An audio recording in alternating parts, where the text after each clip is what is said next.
My world is with my girls, living on the dance floor. Welcome back to Leave It on the Dance Floor. Abby Lee Miller here. Michael David here. What a crazy day, huh? Yes. It was busy, busy, busy. As always. Traffic. Yeah. I'm leaving LA because of the traffic. And yet we get here and there was traffic. Still traffic. Yeah, on a Sunday. Of course.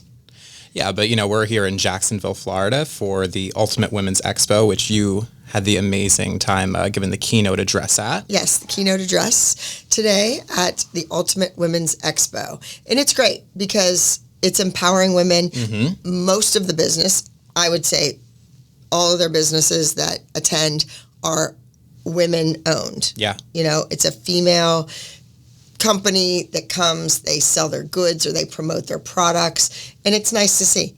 And a lot of startup companies that happened during COVID are there, and if I can hold a product and help people promote their items, a lot of it is facial products and skin tightening and women's fragrances, women's health items. Mm-hmm. So that's nice. It's nice to see those ladies. And a lot of them had stories too.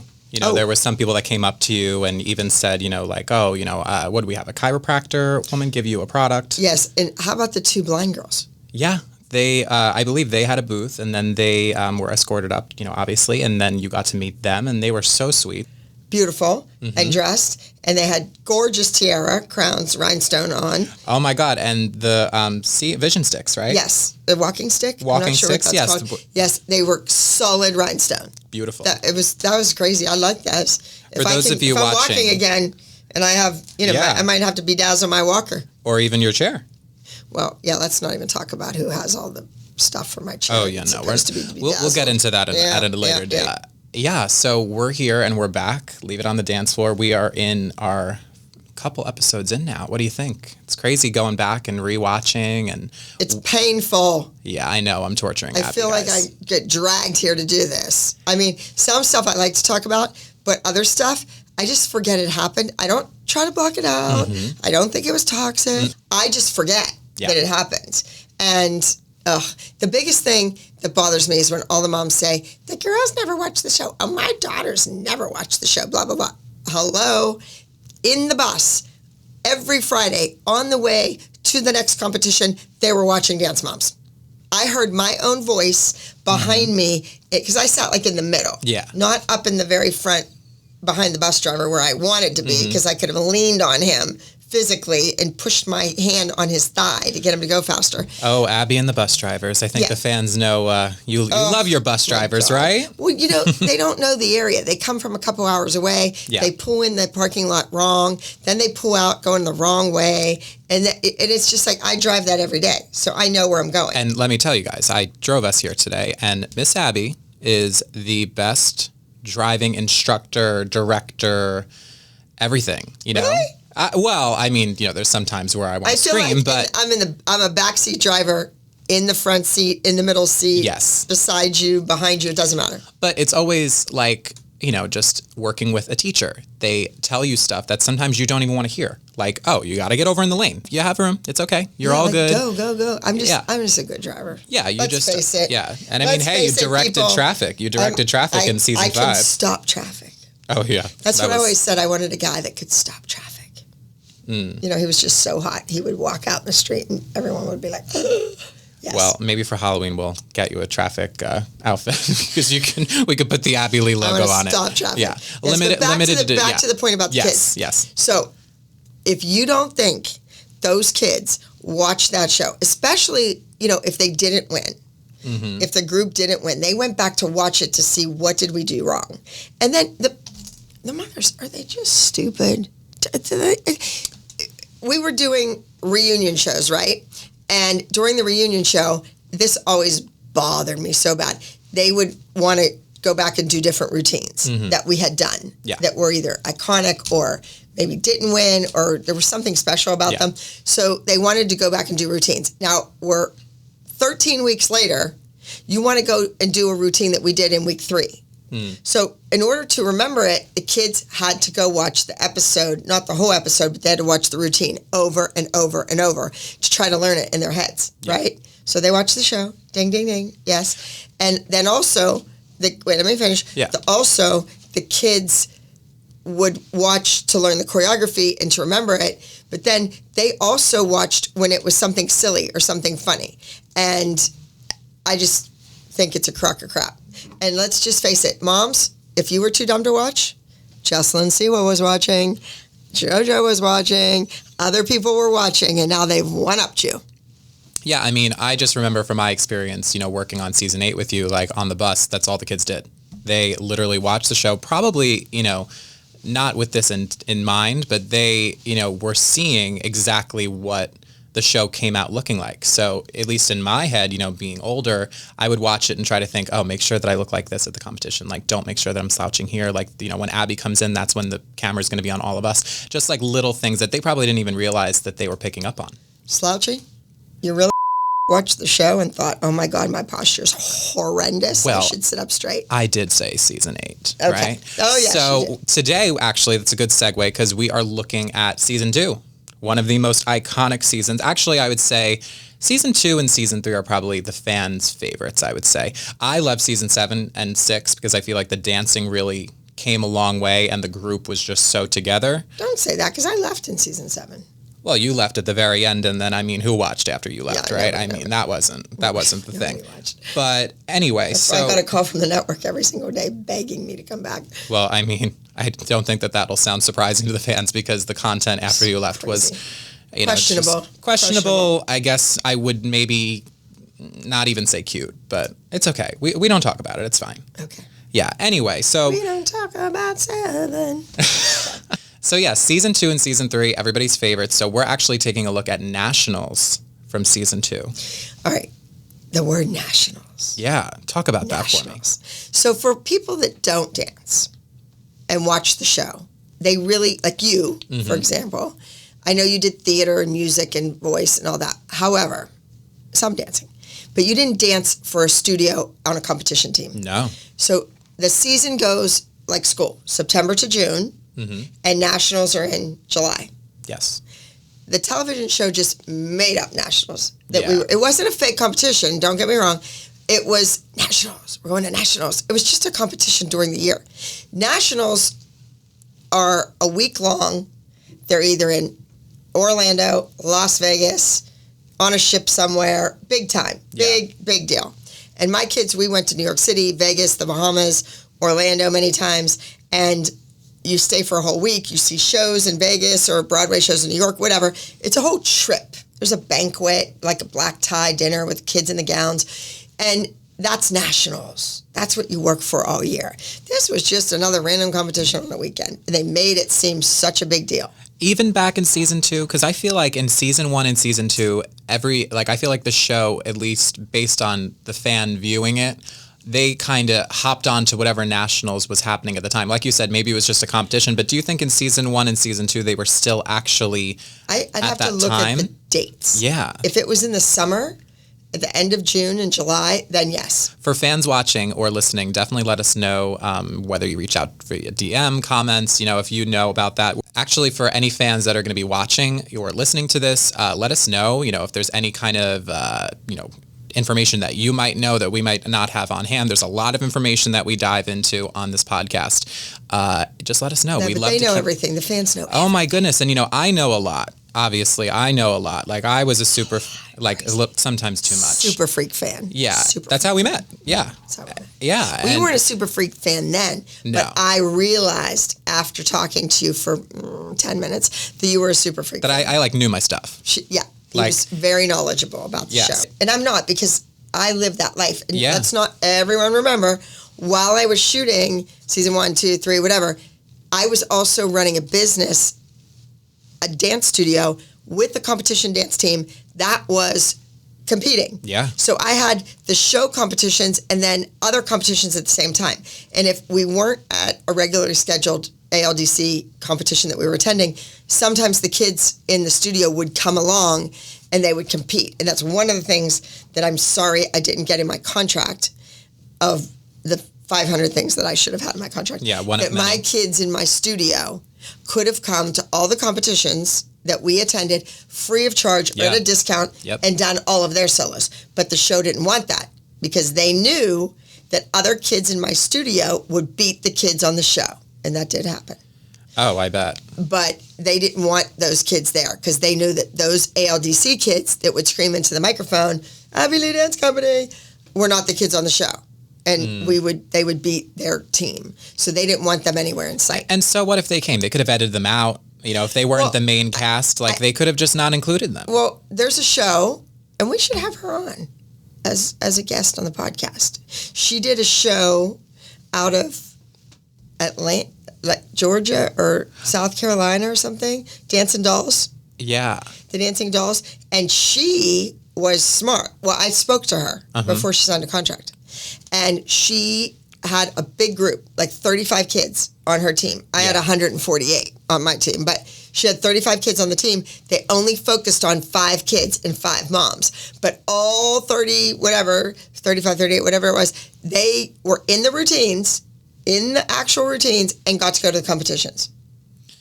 Let me tell you guys, you know, obviously being with Abby at all these events, all these classes, you know, every Q&A we do, the advice that she gives is so valuable in itself, whether you're a dancer or just a fan. The advice, you know, legal advice, obviously you've gone through it, you know. I learned by, you know. Experience. Well, experience and mistakes, unfortunately. Yeah, everybody makes mistakes though, that's but fine. But mine were, you know, worldwide. Yeah. So those kids would have benefited, and those parents of those kids would have been appreciative that they got like a couple bucks free or off a competition fee, that they got to go and compete and get on that stage. And also when the TV cameras are there, it's exciting. When all those producers are in the audience and running around, it adds another element to a dance competition that you would normally have. Yeah. And my students would have been, so kids from other studios that we don't know, that weren't on a TV show, that had nothing to do with it, all got to come and be on TV. But my own kids that were jeopardized, let's say their training was slightly jeopardized by the show. I tried not to let that happen. But let's face it, they didn't get all the perks. They could have at least come to a competition and danced. And they weren't allowed. Like, it was nuts, all the crap I went through. Yeah, but I mean, at this competition, well, let's talk about the opening of the episode. First, you in the pyramid were wearing a pink tracksuit with your Abby Lee logo. I've never seen you in pink again after that, by the way. I always looked like a piece of, what was the big square gum? Not bazooka. Big that was chew? like flat. I don't know, but it was a big old piece of bubble gum. Yeah. That's what I look like. Yeah, but I mean, it was fabulous as always. I think that this episode, like the hair that you have now that has grown back since your recovery and everything, like that is what I see in this episode. So it's very much like a very long time ago, but it's very like... I feel like my makeup artist didn't show up. Probably. Diana was still on at the time. She was on since season 1, right? Or did she come on? No. She came on after Abby's Ultimate Dance Competition. Okay, that makes a lot of sense because clearly your glam had a whole evolution. Oh as we'll try to not talk about it the whole time. Queen it's just crazy. It's just crazy. But now here you are. You've learned along the way, and you know, guys, let me tell you, it's not easy doing your hair when you're in a wheelchair. It's very hard, and you know, Abby really pulls through, and it's crazy what she does. My arms so bad, you know. Because you're using a curling iron. Well, and after my fall in the Pittsburgh airport, thank you to American Airlines and the people that work in the Pittsburgh airport. And this is all public record. The Pittsburgh airport itself. I tore my rotator cuff to my subscapularis and my supraspinatus. And there's 2 tears. And so putting my arms up to tease my hair, you know, to back comb it and hold it with the other hand, to put the curling iron up and put the hair in. It's the wear and tear on my shoulder just doing that. Yeah. And I don't know, for kids out there, it might not seem like anything, but for women that are watching, I will never, ever in my life hook a bra behind my back. No. My arm just cannot go back there. It's excruciating, or I feel like I'll dislocate my shoulder. So that's part of the problem. But what was my excuse during season 2? Yeah, I don't know, girl. But so in the week before, you know, you talk about the competition. See, why can't we flash that up there? Like what I look like in that brown and orange outfit. Well, why isn't that up there? For those of you watching, like we'll show a picture, and remember guys, if you want to watch our full episodes, you have to go over to our Patreon page. It is just Abby Lee Miller. And there is a lot of content on there, right, Abby? Oh, yeah. I mean, content that literally nobody's seen. Like there's sometimes where... like OnlyFans? Well, it is a not so controversial sounding OnlyFans, in my opinion. Oh, I'm controversial. Yeah. I think what we all assume about OnlyFans, it's not that. But it's like top secret stuff. Yeah, no, it's subscription based and, it's exclusive and it's, obviously... Exclusive. It's exclusive, for sure. And let me tell you guys, like when I'm with Abby, or even just when I'm not with Abby, she'll send me pictures that pop up on her phone. And let me tell you guys, her phone is a gold mine. Gold mine. There are pictures from the rehearsals. There's pictures like 2012. Like and there's we all have this everything. stuff on there, and I don't have time to send it to anyone. I fall asleep with my phone in my hand. Sometimes at night, because I'm laying on my back to get rid of the pain, and the pain that never ever goes away. Mm-hmm. And I hold my phone up over my head, and it literally falls in my face, and I'm going to chip my teeth because of the phone. So I just don't have time to send you all those pictures, but they're gold. Yeah, and for those of you who are subscribers, you are going to be seeing exclusive content, and that is literally of everybody. Some photo shoot content that never made it to our website. It's like being in the dance studio in 2012. Yeah. With the kids. No, and it's like you have stuff and from backstage promos. And yeah. Yes. So head over there to Abby Lee Miller on Patreon. It's linked in the show notes as well as Instagram and Abby's Linktree. So you say that intensity was intense the week before. You had Mackenzie who forgot a little bit of the dance, but she was so cute. She did all the tricks and she looked, so cute, at least to the viewers. But then when it came... don't know anything, those viewers? Yes, those viewers. But then when it came down to a little handshake, that's where she froze. Poor little thing. But... Poor little thing. I had to put a routine on the stage. Mm-hmm. I had to do whatever it took. Whatever it took. Screaming, yelling, bribing, kissing, being nice, being silly, being goofy, being mean. Whatever it took to get that kid out on the stage doing a dance in 3 days. 2.5 days. And hey, for 6 years old. Now, let me ask you. And she couldn't be on camera. Yeah, for a certain amount of hours. Oh, my gosh. Yeah. So that killed us because we always had to get to her solo first when she was doing a solo. And then we'd teach it to her. She'd go in the other room to work on it alone and forget it. So then she tried to do it like in a different order, and it didn't make sense. So then when she came back, it was like reteaching her the next day. So 6-year-olds prior to the show that you trained, would you say that they'd be able to learn a routine in 2 days and pull it out on, and compete it that weekend? Or do you think that just the nature of the show for a 6-year-old? Most 6-year-olds, no. Okay, cool. So, we can give her that at the time. She definitely came a long way, at least as far as remembering. Right. But so anyway, so it was solos week. So everybody had a solo. I loved those weeks. And I think the fans did too, because literally you got to see every single dancer do some kind of routine, whether it was kind of recycled from prior times and nobody knew. And Michael, those weeks killed us. Oh, I bet. I mean, you only did them I think once a season. And then at some point you just stopped doing them. To do 5 numbers in the amount of time that the kids could be on camera. Mm-hmm. And then the time that they couldn't be on camera, but we could have them in the studio, was none. Because other classes were going on. None of them were homeschooled. And there just wasn't enough hours in the day. You know how ice skaters, they get ice time at 5 o'clock in the morning. Well, I wasn't going in at 5 o'clock in the morning to teach the kid before they went to school. Not when we just left the studio at 9:30 the night before. You had your mother as well. You had your dog at the time. You had responsibilities. You had the studio. You weren't going to, you already did take out so much time of your life that you couldn't get, them there earlier and, do all these extra things that people think you could have. Days in the week, weeks in the month, months in the year that I worked 16 hours a day, 17 hours a day. And that's just not human. Like that, and you still work a lot, even after all that you've been through. You know, you still, I see it. Lay at the beach and read a book.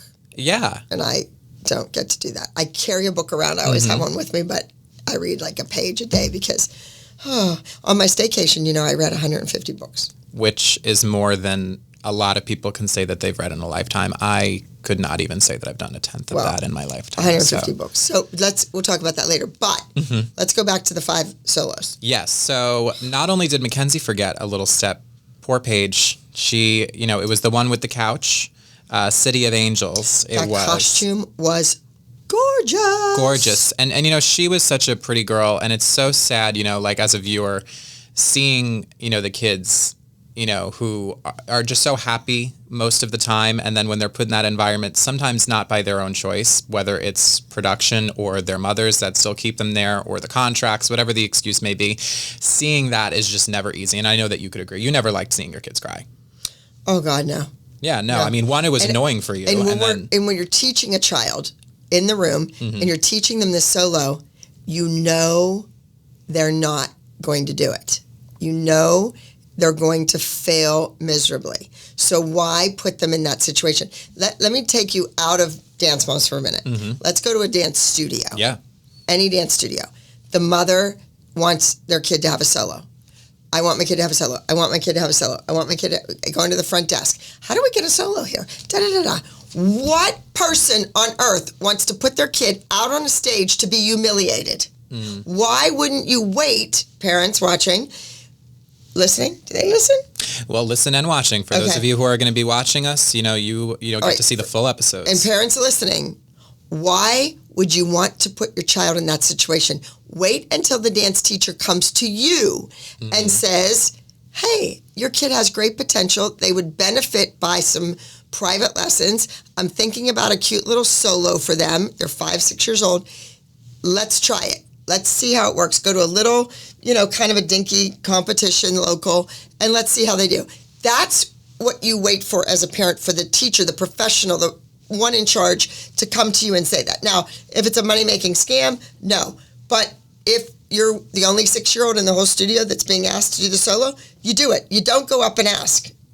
Because that's like saying, my 12-year-old can drive. She can drive. I need a driver's license for her. I want her to drive. No, because she's going to go out there, can't see over the wheel, and kill people. So don't do it. And that was Paige.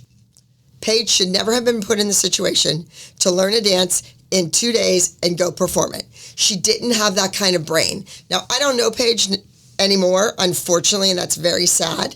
She's the kind of kid I thought I would go to her high school graduation party. I would be at her bridal shower. I would go to her wedding. I really, truly thought that would be the one kid that I would stay close to. And she didn't have that type of brain. Maybe she's a whiz with a book. Sometimes kids can open a book and read it and they ace the test. Other kids have to be tutored, have to read the chapter 10 times, still get a C on the test. Yeah. So some kids are book smart. Other kids physically can watch something and pick it up like that. The ability to comprehend movement quickly is essential for a dancer. Period. And if you don't have that, don't be a professional dancer. Don't have that dream, because that's never going to happen. You go to a real audition, you learn a combo, you perform it right there for casting directors. You either are kept or you're asked to leave. It's that fast. Yeah, and I mean, let's say like even she wasn't on the show and she just still, was at the studio, she would have a couple months to learn a routine and it would probably be fabulous. And you had known what every one of those kids did best. And you tried your best Paige to apply would have from them. September to, let's say, April to work on a routine. And her mother was the only one that sat in that studio. I'm not talking about the moms on the show. I'm talking about the only mother in the whole entire studio that came every day and had nothing else to do but sit on her ass and watch the kids in that studio. Not just her kid, but the other kids. And would you say that that's because she had gone through your own training herself, so she knew that, I wish that my mom was here, or a parent to take notes and, maybe help apply that at home? Would you say that that was maybe part of it, or you just think that she didn't have it? You genuinely said she didn't have anything to do, but do you think part of it was, her just coming in with her own experience, like, you know what? I should be here. I should see every step of the way. I don't know, because back when she danced and it was at the other studio, the parents could watch, but they didn't. The parents that actually stay there and watch are the parents of a 3, 4, 5-year-old where the class is 45 minutes or an hour. Yeah. And you don't have time to leave and go anywhere and come back. And we want you to watch. Yeah. So the kids have to change their shoes and they need help, or that type of thing. So I don't think it was that. I think that those kids, especially Brooke, was her life. was her And that's important. life. That's important. I went away with them and was in the same room with them, and I was taking Brooke to some title pageant, and we would go to a different city because we'd hit it before her birthday, before she'd change ages and be in the next category. Oh. By the time they came to Pittsburgh, she'd be, let's say, 11. But she's 10 now, so let's go now, far away, spend a lot of money, go do this now, because she's still in the 9-10 age group. Or if we wait till they come to Pittsburgh, now that they've changed a lot of the rules, it's all as of January 1st, but it used to be when they came to your city. Yeah. So we went. She laid in the bed next to her child and did her makeup while she was still asleep. Yeah, she did her kids' makeup. And I remember I saw something recently where she was sad that she didn't get to do one of their prom makeup, or there was an event, and Kelly had said that she was sad that she wasn't there to do her makeup, even now that the kids are older. Like, she was nuts with Brooke. Nuts. Now, Paige was in a stroller downstairs with my dad, or with somebody holding her, playing with her. So it was Brooke. And then she had a son, and then she had Paige, or vice versa. I don't know. Yeah. But it was Brooke. And Brooke had a private, a half an hour a week, every week. And Kelly was sneaky snaky, and she would sign up last. Kelly was sneaky snaky. She would run down, because she was there all the time. So when the private list went up on the wall, she would write her name in it, Brooke Highland, right? She was last, because she knew if she was last, I would spend more time with her, because nobody was waiting to come in. Oh, that's smart. Okay. And even if I was behind, like if I ran 15, 20, half an hour over with kids before, she didn't care. Yeah. She'd wait. She'd have her another room running it. Then she would come into me, and I would make some changes. And I said, Kelly, why do you keep having privates on this dance? So she said, because you keep changing it. I go, I keep changing it because she knows it, and now she can do more difficult tricks. So I'm adding in, I'm taking out maybe easy baby tricks, and I'm putting harder things in. But yet she had more training and tutelage and private one-on-one counseling with me than any other kid in the studio. And Kelly was sat inside the room, which was fine, played the music for me, but it was like Kelly was out there dancing herself. And Kelly quit too soon. And Kelly didn't make it as a dancer. And she thought she could have. She was a pretty girl. She could have. And she never had that because she quit. I just have to share my new favorite thing ever. The hard part about always being on the go is not having time to check every little detail before I head out the door. It wasn't until I heard about the ULike laser hair removal device that I realized life can be so much easier. After use of just 3 to 4 weeks with consistent treatments, you'll begin to see visible hair growth reduction, becoming thinner and thinner until basically it's gone. It's suitable for sensitive areas, such as above the lip or the bikini area. It's not recommended for light blonde hair or tattoos, and it's totally painless. Head over to www.ulike.com to try it yourself, if you don't believe me. What's great is that if you don't like it, you can return it within 90 days. So use my code MILLEROFF, MILLEROFF, at checkout to get a discount on your first purchase. That's www.ulike.com. As far as I know, ULike has cooperated with the PCOS Charities, which is a socially responsible brand. The patented Sapphire Ice Cooling technology is pain-free, cold-feeling, convenient to use at home. I love it. You are going to like it. ulike.com. There is obviously so much context in just our normal conversations. I hear so much about Abby's relationships with the cast, all the good, all the bad. There's actually a lot more good than you'd expect. I think everybody just thinks that we're doing this podcast just so Abby can talk bad about all of these people. No. And that's not the point. But it's just life. Everybody has their own interpretations, and there is no hate at all mentioned this. This is just what life is, like you just said. So again, we're going to go right back into where we were in Pyramid. So let's talk about the competition that you were going to go to for nationals. So it was the Energy Dance National Invitational. And, you were, it was, I don't know if that was made up. It was made up. And it was an invitational because nobody knew about it and nobody was going to come. Gotcha. So they had to get on the phone and call studios and invite them. So in the interview where you're talking about what the competition was, you say it's very prestigious. It's, all of this. So all of that was just production. Yes. Okay, cool. Good to know, guys. This is what we're going to unpack. So let's talk about the pyramid. So Paige is at the bottom. She forgot her dance. Nia could have been better with Shake It. And Shake It was such a cute song.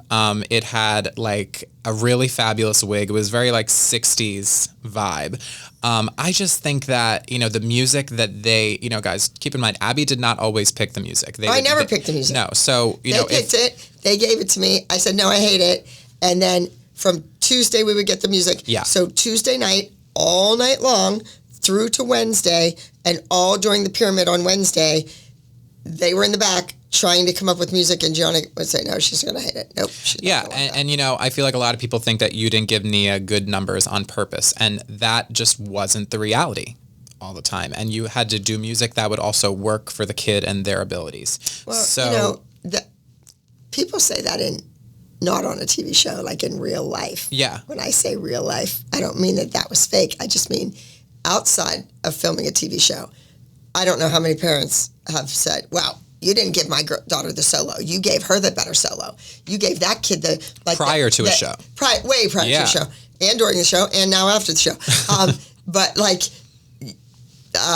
you gave her Helen Keller, and my daughter's doing, Welcome Back to Baltimore, or Hello Baltimore, or whatever, like a musical theater piece. It's what the kid does well. And believe me, in my studio, I worked on music forever. I used to drive an hour away, sit at a Blockbuster Music. Oh, wow. Which there were very few stores. Never even knew that was a thing.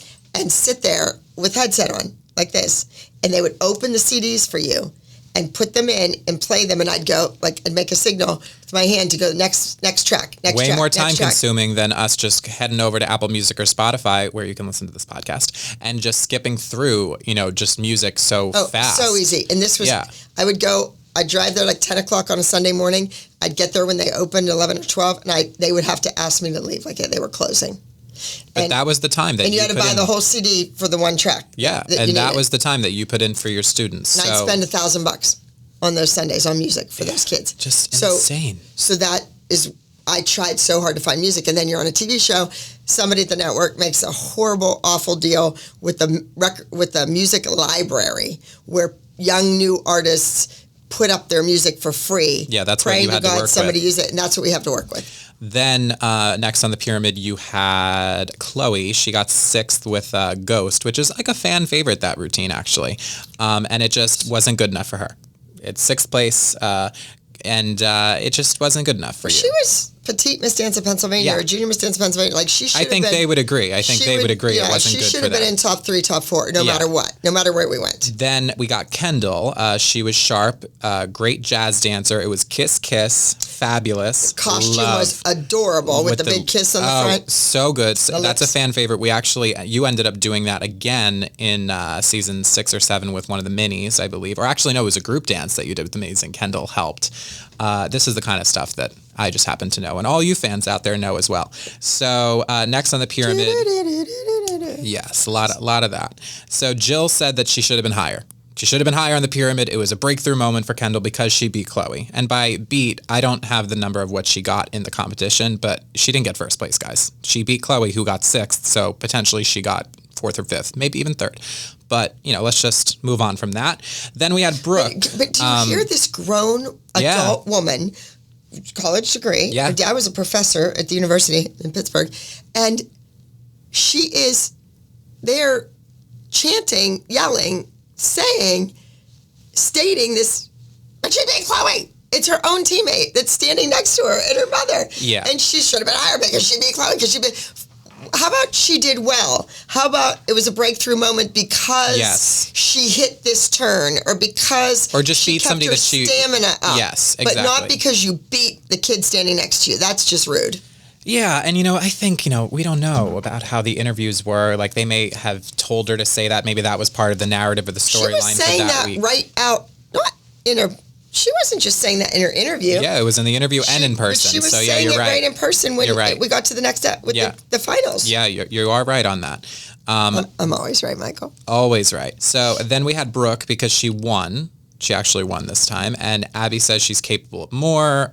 She was like 14, 15 years old. And I also knew that the way her mother went about her training and the way I ended up training her over and over and over, the same acro routines over and over and over, she couldn't pick up quick because of that private half hour every week. Instead of, you know what? I'm going to fly into your city. I'm going to teach you a solo in 2 hours and I'm flying out and it's your responsibility. Yeah. And that's what most 14-year-olds do now. You know, either their teacher in their studio is doing it in maybe 3 lessons, 4 lessons. It's done. That's it. You don't get that one-on-one training every single minute. And that's why she was clean. That's why her numbers were adorable and concise. I don't know if you would agree. I feel like we should have seen her do more lyrical and contemporary. Like, I know that acro and her tricks and everything is what she was known for, but I, at least as a viewer who knows nothing about technical dance and how it should look, I feel like she looked good. Like her legs, like it just always looked like she flowed. She had a beat, like it just worked. So I feel like. So you know what the answer to that is? Yeah. Right. So in my studio. Okay. Forget the TV show. Yeah. In my studio, there were too many 13, 14, 15-year-olds in that age bracket. Yeah. That, 12, 13, or 13, 14, or 15, 16, or 11, 12, that were so much better than her in lyrical. Okay. So I had to make sure that at our regular competitions for the studio and our nationals, that she was in the acro division. Because she would shine in there more. Yes. Versus the other kids. That makes a lot of sense. The other kids maybe couldn't do the tricks that she did. Yeah. But they could do the penche on releve. They could do the développé. They could do the arabesque promenade. They could do the chaîné grand jeté to the floor, like the typical lyrical stuff, better than her. But she could do the acro stuff better than them. So why wouldn't she be in the acro? I had a shot at winning there. You were already doing well. You had people who could win in lyrical. I had people that could win in the other categories. Gotcha. Okay, see, that makes a lot of sense. So then Michael, acro, acrobatics, gymnastics, tumbling. That's what you love. It's exciting to watch. Yes. It's entertaining. And she makes it look easy. Mm-hmm. So you want to see that in a show. True. And when you go to see a professional show, whatever you're seeing, cirque, this, that, people do a crazy trick, everybody claps. That's the way it is. And in lyrical, at that time in the world and the way fads go, everybody was doing turn second, boom, boom, boom. She was not a great turner. Oh, yeah, we never really saw that, yeah. I don't know, I guess that's a good point. Mackenzie was actually second on the pyramid, even though she forgot the dance before, but she still scored high. So I don't know if that was production, you probably don't remember at this point. The pyramid to me was like an avalanche, and it just was crumbling. And it just took the most time, and everybody knows, because you've talked about it a lot, how just it took 4 hours to do, but then... And I knew what I had to accomplish that evening. And the moms, what did they have to do? Sit on their asses and talk about me? And that, and then sometimes make the costumes. Sometimes. I know that Kelly was sewing a lot. And rhinestone, and she had to trim stuff and take it in because her kid was short. Is it true that you she had one skinny kid and one short kid, so she had to take stuff in like the width of it. Gotcha. So bust, a lot of waist, adjustments. Hips, adjustments, and then on the other one, she had to take all the straps and stuff down because she was too short. Is it true that you at one point wanted her to be a seamstress or work in costuming for your studio? Is that true? Probably in the rhinestone department. Okay. Trimming stuff. Yeah. Anything to get her from upstairs watching to being productive. Out of the way. And doing something. Gotcha. And doing something. So then we had Maddie on the top, obviously. Same old. But so Christy says that Abby had already decided Maddie is her national winner. And then you figure that's the same story in a different day. But you said that you're announcing the group dance, and you announced it as My Last Text instead of The Last Text, which is one of your favorite and one of the fan favorite iconic group dances that you did on the show. They wanted it to be My Last Text, and somebody was probably holding up a sign behind the camera saying My Last Text, and they would hold up what city we were going to. So there were cue cards. And where the competition was. Just for those 3 things. The title, the city, the name of the competition. And little known fact, we didn't know where we were going all the time. Oh. So I had to shoot that with 3 different titles of a competition and 3 different cities. You see, this you heard it. There you go. You heard it here first on Leave It on the Dance Floor. That is something that we have never heard. I've been with you at how many events, how many Q&As, never heard that before. You never asked me. No. So there we go. There were cue cards because it was 3 different competitions like blah, blah, blah, blah, blah, blah, and star crap, right? Yeah. So they would hold up one with the city with the name of the competition and then the name of the routine.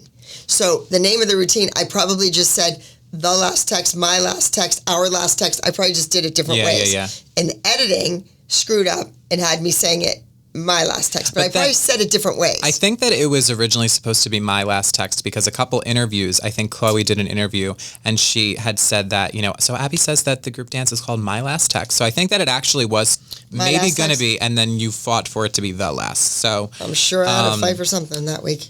As always. So Maddie, Mackenzie, and Brooke have solos this week. And then Nia, Kendall, and Chloe had to learn the same combination, which was to silence and see who would be dancing at nationals. So that was production. Oh, absolutely. I mean, you put kids against each other all the time, but you just wouldn't have wasted the time. You would have been like, you're doing the dance. I think that you probably would have just picked Chloe right off the bat. And it would have been Chloe or Kendall. Yeah, but I think as far as, just at that time, I think you were probably going to pick Chloe. And because remember, Jill had left and went to Candy Apples, and she was still kind of redeeming herself in your eyes. I know that was production. We'll get into that once we unpack that episode. Yeah, and whatever Melissa was going on with her and Christy at the time. Yeah, Melissa was loaning Christy money to build her house, or I don't think that happened yet. I think that was years later.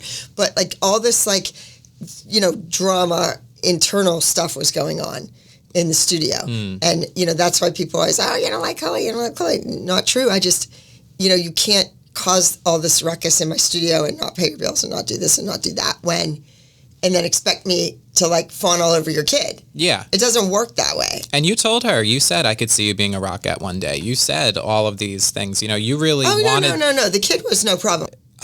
Jill thinks that it's ridiculous because Kendall beat Chloe, and you said that they're not your friends, they're your competitors. So obviously that was you kind of getting in their heads and making them want to work hard. So... Well, probably I was trying to make Chloe realize that it's not given to you. You have to work for it. Yeah. And she did work hard. She just wasn't, Gianna and I laugh because she never, ever, ever, ever, ever once did the dance we taught her. Never once. She did something else. As a choreographer, as a dance teacher, would you rather, let's maybe do a would you rather here. Would you rather a kid forget a dance and run off the stage? Oh. Or would you rather them stay on the stage and do it, not improv necessarily, but still, you see, because here's my thing. It's you can answer your own question. Because you'd rather her stay on the stage. They shouldn't go to dancing school. They should play soccer and they can run all over the place. So she would forget her numbers and then she would do her own thing. And, that's fine. Not fine, actually. That's, just what the situation was. Would you have rather her forgotten and not done her own thing? Or would you have... No. You forget. And you keep going. You keep going. No question about it. That's what you do. But it just so happened to be a lot of times that would probably go on. A lot of times. And it was and then... I think her mother and her, they'd wonder why she didn't win. Well, because let's say there's a beautiful double attitude turn. That she forgot. In the beginning of the dance. And she'd worked on it. We got it. It was great. And then the choreography at the end of the dance, she would forget. So she would revert back to that double attitude turn that was beautiful and do it again. Well, you don't do it twice in the same number. So when a kid goes to improv or they make something up because they forgot, they do something that they already did in the dance. Okay. And it's like, well, we already saw that. Why is the choreographer putting that in again? So she made us look bad by not doing what she was given. Gotcha. Period. Gotcha. So had it been once in a while and it was a fluke, then okay. But because it was an ongoing thing. I thought that she was too old, too be making talented, and had too much training to be screwing up like that. And that was the mother. That was the mother making the kid nuts. And that makes a lot more sense. Right. So let's talk about this car seat because we go into the rehearsal and this car seat, where do you I have to go back to the couch with Paige for one. We can pick this up. Yeah. And production never had the couch there for her to practice with. Oh. Until late in the game. Gotcha. Like, she probably got to practice with that sofa 2 or 3 times. The dance part at the beginning. And sometimes that was intentional. The producers would do that. Absolutely. It was intentional. And that's cruel to a little girl. If the little girl has every single thing lined up, the stars are aligned, everybody did their job. The costume was gorgeous. The sofa was right. It was there on time when we first started the dance. At the very beginning, she wasn't marking it like on a mat or something.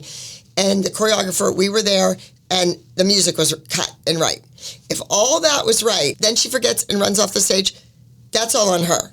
But when you have people against you, working against you, and you're 9 years old, that's just cruel. Yeah. And that was not us. No, and it's unfortunate that a lot of that stuff ended up going down. So back to the car seat for the national dance. Do you even know where you got that car seat? Like, was that just a prop that they picked up for you? Did you have to buy it? Did you bring it from Pittsburgh? No, I didn't bring it from Pittsburgh. I didn't buy it. They went and got that late in the game because you see us using the mats, the acrobatic mats, and we're holding one panel of the mat up to be like the back of the seat. True. Right. Okay, so... Again, had the car seat been there at the beginning, it would have been faster to get the choreography done. So you say that Paige is beautiful to look at and has the most important part because she's the driver of this dance. She was the driver, and she, at the end, she's dead. When the car, on impact, she's dead. So you don't know she's dead until Maddie goes to shake her like, why are you frozen here? And then her head lolls to the side that she broke her neck when the car hit. What the chin stand and all that was in the middle, I don't know. That was probably to shut her mother up. I would have rather her had just nothing and she just sat there. Not because she couldn't do anything, but because when the driver of the car, you know, many times there's fatalities in an accident, a fatal accident. Upon impact. But the driver walks away and everybody else in the car dies. So that you switched it up. Well, I just wanted to make it that we didn't realize that she was dead. Until the very end. She was frozen, like in shock, but she was actually And this is something that you and I have spoken about this past year, and I never knew this, like as a viewer. So I just think that maybe the way that it was filmed, maybe you had to be there. You know, I know that it was really impactful when you were there. So I think that that was something that the fans may not know until listening to this. So I think that I'm really happy that you clarified that. So you said that you couldn't get the music with the crash because it was wrong, or they didn't have the music for you and you kept doing beats on the crash and it wasn't working out in the rehearsals. I think you said when we were watching. The crash was wrong because the music wasn't cut with the sound effects fast enough for us to choreograph. Yeah. Like, our choreography was ahead. So what Abby Lee Miller does, speaking of my terms, what happened was I just have to choreograph the routine. So the choreography was set. Now you have to get the music to match the steps. When it's better, always better, to have the music cut and then you choreograph to the music. But I couldn't do that. I couldn't wait for them. So I had to just go through it, do it, and then we had to make the music work, and it just wasn't working. It was wasting a lot of time. Yeah, which a lot of things were wasting time. But anyway, you had told her, I liked how you said, sit up, Paige, you know, you haven't even started dancing yet. And she ended up not really dancing. You know, which you know, hey, maybe you were still making the number and you know, were not really there yet, because clearly that just shows that you probably intended for her to do more, because everybody had a problem with that she wasn't doing enough. So Holly was confident that... I just think it's sad that... Automatically they think the worst. No. I think it's sad that a mother is outside crying because her kid's not doing anything. Why would you want your child, this goes back to the solo thing, why do you want your kid to be the one to screw up the number? Why do you want your kid to be the one that's off the music? Why do you want your kid to be the one that forgets? Yeah.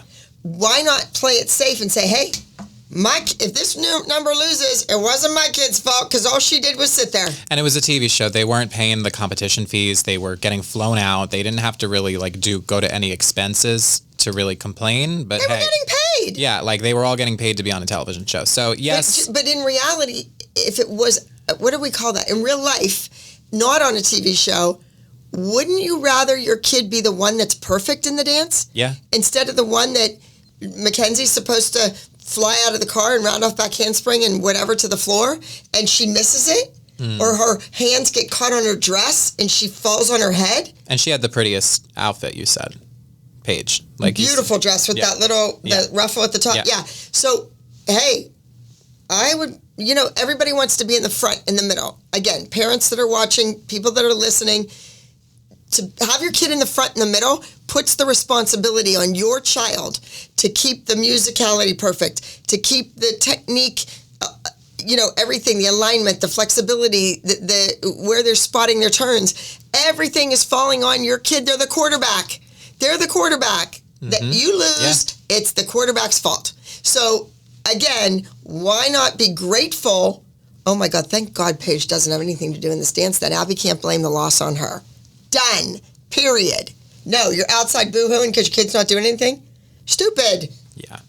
And, she had 2 kids that were on the team, and the other one was doing the other stuff. stuff was doing great stuff. So yes, obviously every child is different, we know, but I just think that it's interesting talking about it now. Yeah. And I think her words, her emotion, her outbursts made Paige feel bad about herself. And obviously probably caused more tension with you and her relationship. Yes, she might have reacted, to you, reprimanding her and, giving critiques, but her mother, reacting definitely did not help that, did not help the child trust you. Are you talking about when I said you have to go to the pediatrician? We're going to get to that, absolutely. Okay, but I mean, if you want, you can kind of tackle that now. Well, I think. When I said that. Yeah, was that about something else? No. It was with the intent that the doctor, a pediatrician, because I went to the same pediatrician until I was 22, from 6 weeks old, or whenever you go to your first checkup, 22 years. That doctor would have told Kelly, butt out, leave the kid alone. You are doing this to your child. You are expecting way too much. She's a sweet, nice little girl. Don't expect her to do these dances. That's not the kind of kid she is. But I mean just the mother butting out of the kid's life. You got a kid, what is the saying? You have to give a kid a little rope or they'll skip. And when parents don't teach their children to be independent, when you don't trust your kid, those are the kids that are sneaking out of the window, out of the house to go to the party.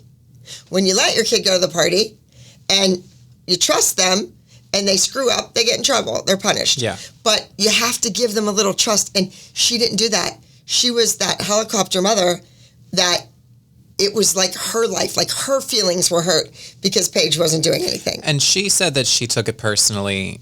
At least now she says that, she took all of the things you said to her kids personally because of your relationship prior, because you knew each other for so long. So, because I know you, I would say, okay, well, she's being hard on them because she's close to you guys. Like, because she's known you the longest, that's why she's being so honest with your kids. I've gone to doctors of kids before.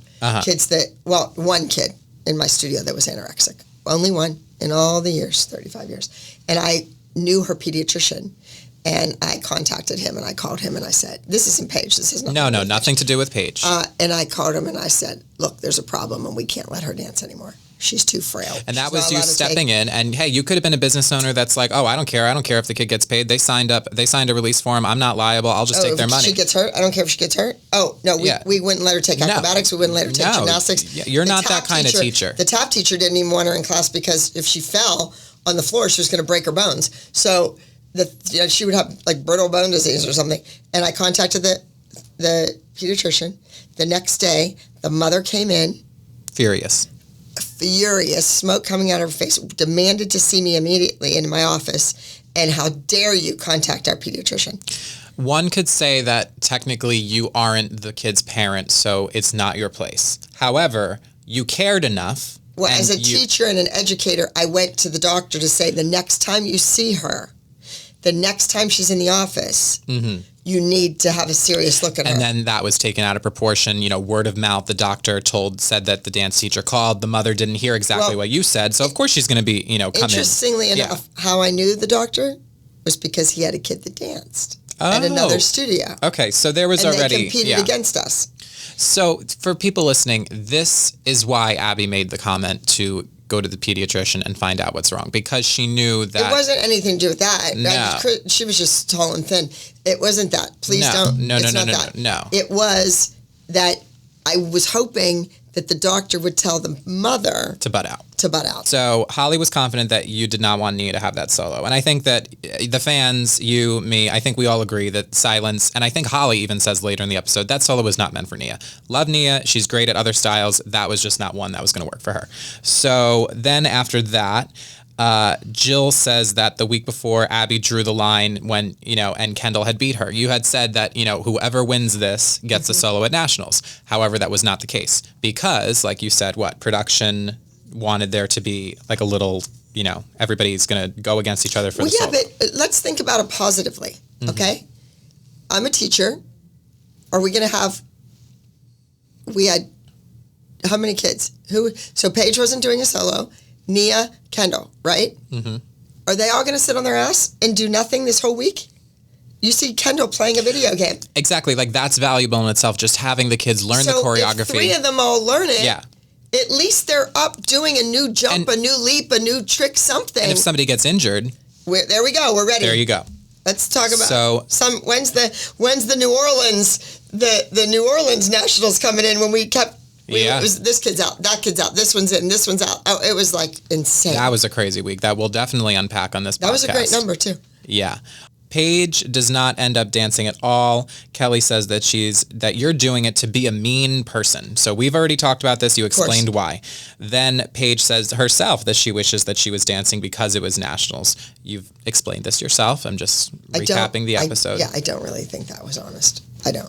Well, I'm sure that producers... That kid was so glad that the pressure wasn't on her to execute something that she wasn't feeling that she was capable of doing. Yeah, and I'm referring to in the interview when she said that she wished that she was dancing because it was Nationals. But keep in mind, guys, before season 8, the kids were in the interviews without the moms.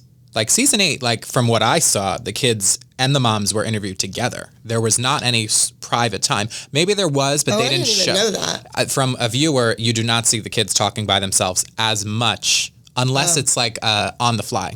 Oh, unless it's at the competitions. That's what I noticed in season 8. So Paige asks you, will I have choreography? And you said that you didn't know because she forgot the dance the week before. So you'll see. Then Christy plays dance teacher and does a little private choreography cleaning or rehearsal with Chloe. I saw Jill doing it too, so I think they were all given time. They probably were all given time in that studio, or maybe there was 2 spaces there. By the way, guys, Abby, you were saying that the building was not where you actually rehearsed. I don't think so. And why was it blurred out then? They kept showing it and it was blurred out. Oh, the editing is so horrendous. Yeah. Why would you use the same shot of a filthy, dirty old building? Which name you can't even use. Which the name you can't even use. It's not like we were at the Beverly Hills Hotel or on Rodeo Drive and you wanted to show that shot of Los Angeles. No. And I was surprised, well, not surprised actually, but when Christy was working with Chloe, she was very hard on her because she wanted that kid to have that solo that in her mind she deserved. And I think she was tougher on that kid than I've ever been. In that moment, because she said, and I'm quoting, "You're not pecking, you're not pooping, straighten your knees." And she was kind of loud. At one point, she was like, "Chloe!" So, the moms, like you said, were just so heavily invested in proving you wrong. Kelly says that the girls need to step it up because Kathy's coming. Then Mackenzie... Kelly says the girls need to step it up. I know. I found that amazing. Kelly says that Maddie needs to step it up. That's so funny because of Kathy. So Mackenzie is doing Honeybee, which was Vivi's solo. That still cute music. Such a cute song. Still age appropriate. Iconic music. Not for Mackenzie's version, but Vivi's version. And you said it was more like a killer bee because you want her to sting the competition. There were a lot of bee puns. Okay, so... A lot of bee puns. Were they giving you these puns? No. Okay. ALDC, facts. I've done a lot of bee dances. Okay. There's a beautiful... Oh, I shouldn't give it away. There's a beautiful piece of music that a very famous singer does that I haven't used in a long time. It's beautiful. The kid's bee costume that we borrowed, Amanda Pampina. We borrowed her bee costume, very expensive, like at that time, maybe $350, $400 bee costume for Vivi to wear. Was this amazing acrobat, and she used this song, and I haven't used it since then, and I'm going to use it. It's coming up soon. It is for a new solo that I'm doing. And you did a bee number with some of the minis later on, which I did a big remember. bee dance in my studio, though. Killer bees. It was advanced acrobatics. They were little. You had to be, I guess, under 10, but you had to have your back handspring, your back tuck, your aerial, your side aerial walkover, and they were amazing. And it was to the Killer Bee instrumental, a very classical piece of music. And you said that you hope that Vivi isn't allergic to bees if she's backstage with Mackenzie because she's going to sting. Yes, and then Vivi will just like blow up. Yes. Yeah. Then you had said you think that Kathy wants to be a member of the ALDC based on how many times she's coming to the same competitions as you. Also went on. Come on. How about Kathy's face during the last text? Well, she said that she was moved. You said that you're really confident in your solos, but you really want the group to win because this was only season 2 at this point. You were in LA.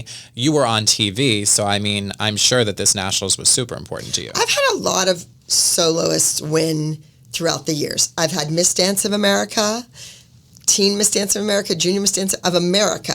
Get you. Oh, Maddie was Petite Miss Dance of Pennsylvania, but she didn't win Miss Dance of America because she was first in talent on stage. First in the classes, all 4 classes, tap, jazz, ballet, acrobatics, first, and 13th in interview. So she ended up second, the first to lose. Can you believe it? There you go, guys. See, even Maddie got second sometimes. She didn't know how to interview, but now she does because I trained her. Yeah. All right, so moving away from that, back to the point at hand. I've had a lot of soloists. So I've had Mr. Dance of America, Junior Mr. Dance of America, Team Mr. Okay, so other studios have these big, massive groups that win. It's about the group. And my groups that have won have been a small group, like 5, 7 amazing dancers. Those top soloists all coming together to do a small group. So I always emulated and aspired to be some of the teachers in the competition world that I knew from Minnesota, Michelle Larkin, from Arizona, from New York, that had these groups that won. And so I just always felt stronger about the group winning says more than a solo winning. Absolutely. And especially being on TV, it definitely adds some pressure. Yes. So in this, when we were watching last night, and yes, guys, we did watch the show together last night because we are staying together right now. So for those of you, yeah, so for those of you who and I had to go back and watch last week's So Help Me Todd, and I know, you kept interrupting me. I was like, we got to watch. So, so I watched Dance Moms with Abby Lee Miller, and not many people get to say that, so I'm reveling in it right now. And she hated every moment. I hated every moment of my horrible hair, my sweating face. So Kelly goes on and says that she can't even look at Paige because Paige is thinking, wow, Miss Abby must really hate me if I'm doing nothing in this dance. See, who says that in front of their child? You don't explained. say that out loud and let your child hear it. Yeah. This is fabulous. You get to take it easy this week. No pressure, honey. Enjoy it. Have fun at Nationals. And she ended up doing a photo shoot. That's what a parent says. She ended up doing a photo shoot. But at the same time, you know, like she still had something to show for it. This happened after all this drama. Like she got the call from, you know, whoever. But anyway, I'm going to not trying to jump around, guys. And thank you for still being on. I mean, anyone that works in LA and knows the business in LA, they don't dress kids up for advertising. Like an agency doesn't book a kid for a job for Old Navy or the Gap or whatever, a dancer for a job, and they dress them up like that. They want them to just look like little kids that are normal little kids. During the photo shoot you're talking about when Paige went. Yeah, you want that natural, all-American, just normal You're right, look. You're right. You don't do They it. always say tone it down, no makeup. That's usually what they say. The shoot that they did was like a magazine editorial type of thing. Maddie used to do them all the time. Yeah. Where they want this certain look and they're using this certain lens and they're doing this certain set and scene because it goes with the magazine's theme that week. Yeah. So that would have made sense for Paige. But just to do pictures of her like that was just all a con game for the kid. But I mean, she's a beautiful girl. She should have been doing pictures all the time. She looked happy, and the pictures ended up coming out really cute, I thought. But she should have been doing that stuff, not forced to learn a dance routine in 2 days. Yes, and that's why, you know. A photo shoot once a month, fun, be in a magazine, do ads, get paid for it. That's what that child should have been doing. And you, in your next project, are going to be focusing more about the fun projects that the kids should be doing, you know, being in LA, you know, going out on modeling shoots and doing more of the fun stuff that You're talking about season 9? I am. I'm talking about season 9. Well, it's not all fun. Well, it's not all going to be fun, but you're going to be just kind of doing it in a different way. Fun, fun, fun until Abby takes your T-shirt away.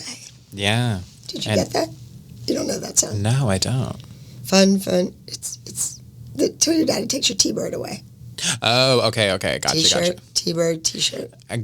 There's so many references, guys. And, you know, I'm not the best with references, but I'll tell you, Abby is not only with terminology with dance, but she is an encyclopedia. She's a series. She's like that set. She's like an encyclopedia series. Kids, you don't know what you're talking about. You're talking about when the guy comes to sell the encyclopedias. Yeah, the sets. There's letters. The volumes. That's what it was. Yeah. The kids don't know what that is anymore. Anyway, those of you who are still on, thank you for listening. I am, you know, a lot of people tell me, are you, you know, planning on making these short, long? We are being transparent. We are doing the full amount, whether you want to listen to it, whether you want to skip it around. This is what it's going to be. We're, you know, not making many cuts. My awful voice in your ear for all this time. And that's just it. But you know what? I really hope you're being productive. I hope they're doing laundry or driving.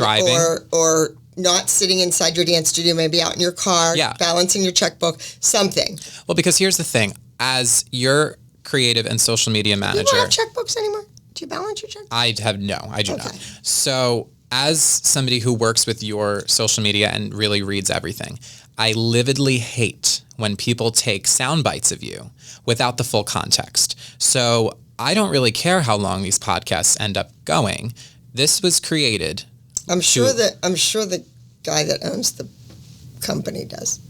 Hey, listen, whatever. That's totally fine. The person that owns the building right now. Yeah, we were a little bit late today, but I am keeping everything in full because I want full transparency, and you know that way, if you people, you know, you have the full story here. So that's why we're leaving it on the dance floor. Have we ever finished a story today?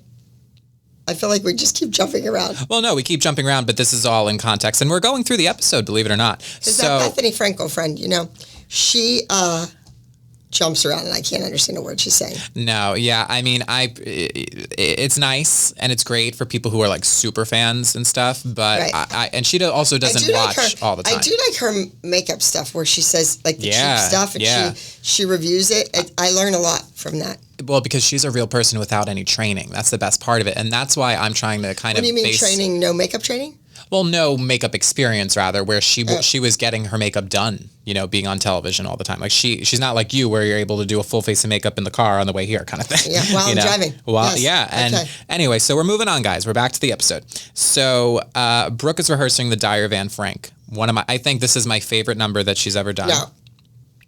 Okay, you're allowed to have your own favorite. Yeah, no, me personally. If that's your favorite fun, I wish you could have seen the kid that originally did it. Mm-hmm. The first time I did it. And what was her name? Stephanie Schlarman. Yes. So her mom was a psycho. Her mom and dad were freaking nuts. I guess that's how and it always is. And the other kids in the dance competition in her group, the parents tried to play tricks on them. They called the police on them. Mm-hmm. They did a lot of things. They were swatted. It was crazy. She did not make it through to her senior year and graduate at the studio. She turned a little too crazy. She had to be medicated and stuff. She was nuts. But she was good, and her feet were like, what? She had redhead, freckles. And so, man, her facial expressions were, you think about the Maddie face? Uh-huh. Woo, the Steffi face, she was a brilliant dancer. And just, you know, Abby's done a lot of reactions on her YouTube channel, so you're able to go over to the YouTube and watch a lot more where she's actually reacting to the dances as she watches them. Right now we're doing more of like recap kind of style stuff. So if Stephanie Schlarman did the Diary of Anne Frank at, she received a 99, okay? And Brooke came out after her and did the version I taught her, the Diary of Anne Frank, more acro, less lyrical, it would have been like a 39. If Steffi was a 99, what you saw on the show that you loved would have been a 39. Really? Yes. Okay. And for those of you who don't know, 39, explain that. No, just out of 100 points. Out of 100, gotcha. Out of 100 points, if one kid that I taught did the number was a 99, then what I taught Brooke doing that same number would have been like a 39. Okay. But yet you loved it because you didn't see the 99. You're right. You had said to her, if you dance the way that I taught you, you'll win. It's your face, because that's the one thing that she lacked. Then we move on to Maddie doing Telling Myself. Not my favorite number that she's done. I mean, she's always beautiful when she's dancing, but I just feel like that one kind of not really memorable. Well, there was no gimmick. There was no theme. There was no character to tell a story. Yeah. It was just lyrical music. And that's what they wanted. And she said that she could have done Diary of Anne Frank as a lyrical. Yeah, and she said that she wanted to win. She wants it. Kelly whispers to Paige Kelly is actually in with the moms. That's the only real time, maybe 1 out of 3 times that the moms were watching a rehearsal in the room. I don't know why that happened. Because the studio we were in. The space. Yeah. Or you know what it was also? They probably didn't have a TV. Do you remember in LA later on, they actually had a monitor for the moms to watch the rehearsal so they can go in and scream at you? Well, they would have had to rent that. So they couldn't watch. Right. That's why they were in there. So Kelly whispers to the moms saying Paige has been sitting there doing nothing. You jump back real quick and you're like, Maddie, it's so rough, when you're, trying to rehearse and moms are over there ripping on you. Oh, actually, I have it written here that you were wearing your green and black Abby Lee suit, like sweatsuit, like it was like a green and black outfit that was actually in the auction. Okay. For the studio. So so I would like, if anybody's listening to this, if you got it, take a picture of yourself, tag, leave it on the Dance Floor podcast, The Real Abby Lee, and I want to see it because for me and for fans, like it was like green on the bottom and black on the top. Yeah. Yes. Or vice versa. But like that, and you had another one that was blue and same black outfit. And then white from and the black. Same store. Yeah. That's why they should have just sponsored me. Yeah. It's interesting, but yeah, I just had that written, which I liked. But then that's where you make the pediatrician comment. We already unpacked that. Yes. Then tantrum of a 40-something-year-old is ridiculous. Kelly is sobbing, like actually sobbing. This is like one of the worst tantrums, upsetting. When your child looks at you and you're behaving like that, you're the role model. You're the mother. Like, you should keep it together. Yeah. And you should say, not, we're out of here, we're leaving. So when her 2 children are grown and they're at a job and they can't handle it and it gets too hot in the kitchen, they're just going to get up and go, we're leaving, we can't handle it. So... And, turn into drunks like her? I mean, come on. Yeah. And you had, she said that's part of the problem, I think. I think she had been drinking. So come out. That's true, because they've said publicly that they were drinking a lot of the times while filming. Some of them, not all of them. Some of them were smarter not to be drinking. Yes. A lot more calculated. So at one point, Kelly says, has she done one thing that makes her think that she wants her here? I can't take it. And then you had told me last night. She can't take it. The kids are still sitting in there. Yeah, you had told me that I don't know I think you said this to me last night, that you never said stupid. Stupid did not come out of your mouth. No. You never said that Paige was stupid, at least not in this scene that we're referring to. So. No, I've never said that. No. And Kelly got a call right after that, crazy thing about the photo shoot, which we also just spoke about. Yeah, I mean, how are you? You're hysterical crying. Everything's going wrong. Your kid's sitting there, da-da-da-da. And, the phone rings and your kid's hired for a photo shoot. And she couldn't even speak to them because she was so distraught still. No, and she couldn't speak to them because she didn't know who was calling her because there was never any meeting or everything where she submitted her stuff to previous to that. Gotcha. And she was, didn't know the story to be able to carry it off on camera, so she had to have them call her back. I feel like at least in my life, there were 50 people going, call them back behind the cameras. I'm sure that, a lot of people can relate. In my life, sometimes when horrible things are going on and I am just screaming, I'm mad, I'm upset, all of a sudden, I'll get an opportunity handed my way. And I'll get a text message or a beautiful, just even like a compliment, and just, I feel like a lot of times, like at least my therapist reminds me, you have to take a beat.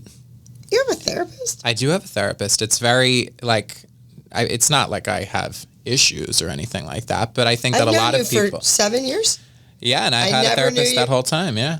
Yeah. Well, anyway. I'm like, you're my shocked? mouth is, well, that's good. I'm happy that you're shocked. Maybe that means that you wouldn't think that I need one. My therapist reminds me that you have to just take a beat, because if you take that second to just think of one positive thing in your life, and Kelly, like, while she's screaming and crying, could have thought, my children are here in LA. They have been here a handful of times in their life. We're on a television show. Yes, things are going crazy right now, but let's take a minute. I'm making money. Quote, I can quote her husband. I'm quoting her husband.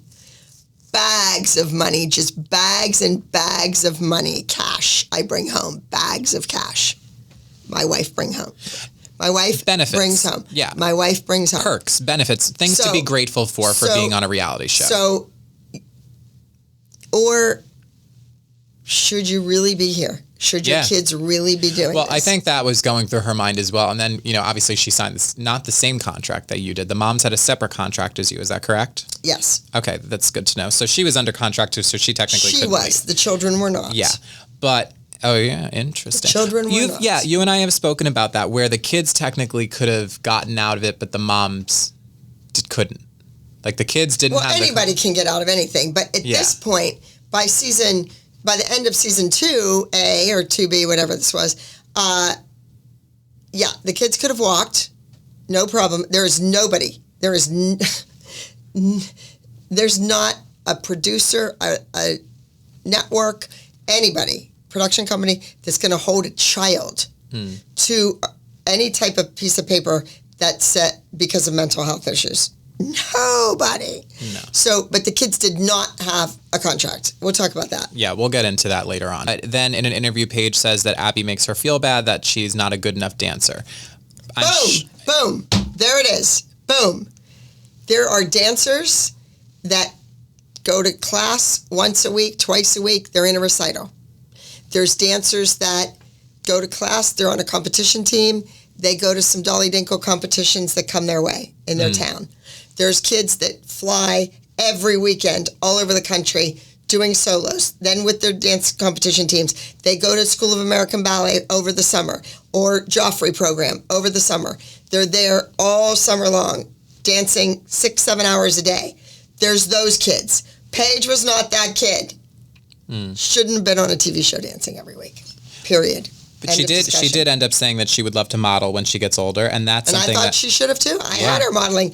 Who put her in, got the connection, who hooked her up, got her the job modeling for a costume company, CC's. Yeah. I did all that. Yeah, and a lot of those can be seen in the program books that you had. Yes. A lot of them, which some people have from the auction as well. Your dance teachers probably have those costume catalogs that were sent to them, and Brooke's in them, Paige's in them, Maddie's in them. They're in them. And you did that for the kids. Absolutely.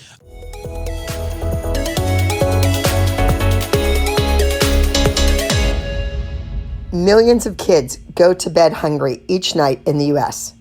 So when I found out about a nonprofit that feeds 5,000 underserved children each night named Katerina's Club, headed by Chef Bruno Serrato, I knew I had to help. After all, who knows kids better than me? He launched Katerina's Club when he found out about California's motel kids. These children are so poor that their entire families live in single-room motels with no kitchens, nowhere to cook, no dinner. So food was a rarity for many of these families. He has been feeding kids, 5,000 kids, every single night since 2005. He even mortgaged his home twice to keep the program going. When his restaurant, Anaheim White House, burned to the ground, he found another kitchen that same day to keep feeding kids without interruption. He has served well over 10 million meals. During COVID, the number of hungry kids grew, leaving Katerina's Club scrambling to keep up with the demand. We are looking for any size donations. After all,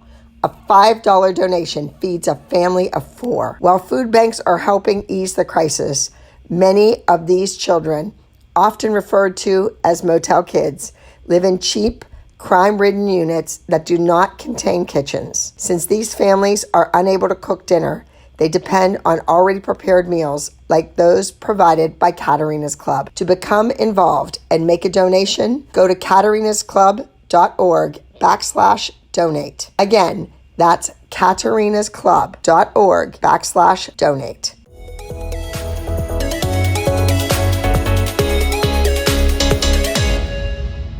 And Jill, later on, we see the photo shoot, super cute, we love it. Jill says that Chloe gets everything she wants because, Christy's always complaining that Chloe should have more, but at the time, Chloe was still getting a lot of solos. So Jill had, Jill was fighting for Kendall, so she had a lot to say when Christy would complain, which I just found think interesting. That Jill should have stopped worrying about Kendall and worry about her bra straps that were hanging out. In the interview, right? She was sitting on the floor. It was when she had her when solo, she was doing the rehearsal with Kendall, Yeah. and her bra straps were hanging out. And there's mirrors all over the place, Jill. Come on. And she says that it's really important for Kendall to have the solo, which I found interesting. Kendall says it's not interesting or funny. It's funny. It's funny, yeah. I mean, when Jill says it's important to Jill yes. that Kendall have it. In the meantime, then you see the shot of Kendall playing with is it Xbox or whatever. I didn't notice that when we watched. Oh my God, it's I didn't notice that. But hey, listen, if I had a kid, I guess I would say it's important to me too. But Kendall says that it's not fair that she needs to audition to get the solo since she beat Chloe. Kendall, I'll tell you, as a little girl, she went there in those interviews. Whether she was told what to say, no, she know was what it was? good. Okay, she spilled tea in those interviews. Okay, she was. You know why? Because she had two older sisters. Oh, so she was like mouthy and older because she heard them be mouthy. They were never mouthy with me. They were wonderful girls. I think they are wonderful girls. Yes. So her older sister Riley danced for me, and she's a lovely young woman. Yeah, you love the Vertezes. She's married to a professional baseball player. Yeah, like you've spoken to Jill. Like you guys are very good in today's world. Yes. So, what I think that Kendall truly brought it as as the kids went, That's why I wanted her on the show. She brought the reality. Why do you think I slammed Joe into that chair and said, interview her? Yeah, she was great. But then Melissa says that she wonders where the tension came from with Abby and Kelly. She's like, you don't know, is she paying attention? Or is she living somewhere else in her own head? And then all of a sudden she laugh or the 90210 and she gets just like that evil witch laugh. And so excited about things. And it was all like you mentioned, the kids modeling and Paige modeling and and Maddie did all that stuff too. And then it's like the next thing is, now someone's going to pay her to model. So screw you, the other people that she learned stuff from, because now these people are going to pay you to model. Then these people are going to pay you to have your own clothing line. Then these people are going to, and it's just use you, make money, not the longevity of the company. We'll talk about that. We could do a whole podcast on Melissa the user. Yeah, there's a lot to unpack with just every single person. Unpack, you say that. Well, no, because that's literally, unpack is kind of funny as far as suitcases go with certain mothers. Christy says that Abby would blackball anybody who leaves the studio. I think that you would just be happy that some people left the studio. Kelly says... I think what she's talking about is the organization that I was very involved with. I was on the board. First, I was a member at 21. My 21st birthday, I took my test. I became a member of Dance Masters of Pennsylvania / Dance Masters of America. And then I was a member for X number of years. Then I got on the board of directors for so many years. Then I ran for second vice president, then first vice, then president, then your past president. So that was 20 years of my life in that organization. If you are a member and you have kids, students, you put in things. If that student leaves your studio and goes to another member, they must sit out a year. They are not permitted to compete under you. Now, if they move physically their house, they sell their house and they move to a different house and it's X number of miles away, like 2 hours away, or I think it's 2 hours away, then you can compete under them. But your first teacher has to release you. So it's a lot. It's to stop kids from hopping from studio to studio. Yeah. Like, you don't pay your bill.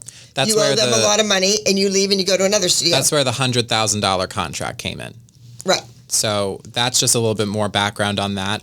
There's going to be a lot more to discuss, with that as we go on. And that $100,000 refers to if you're a title winner. Yes. If you are, like, let's say, Teen Miss Dance of America for me, and you quit and you go somewhere else, then that's bad. I'm suing you for $100,000. Yeah. Because you gave up that title, you tarnished my relationship my reputation, my this, my and that. And they signed a contract, and it was in writing that you had the legal right to do it. Plus all the stuff that you get from the organization for winning, like the free hotel room and the airfare and all that goes into it. A lot of expenses. So then Kelly comes back. Christy always talks about things and she thinks the whole world understands it, and they don't. Yeah, there's a lot more to, really go in when it comes to this kind of stuff. So Kelly and her girls come back. They say that they want to finish out the year.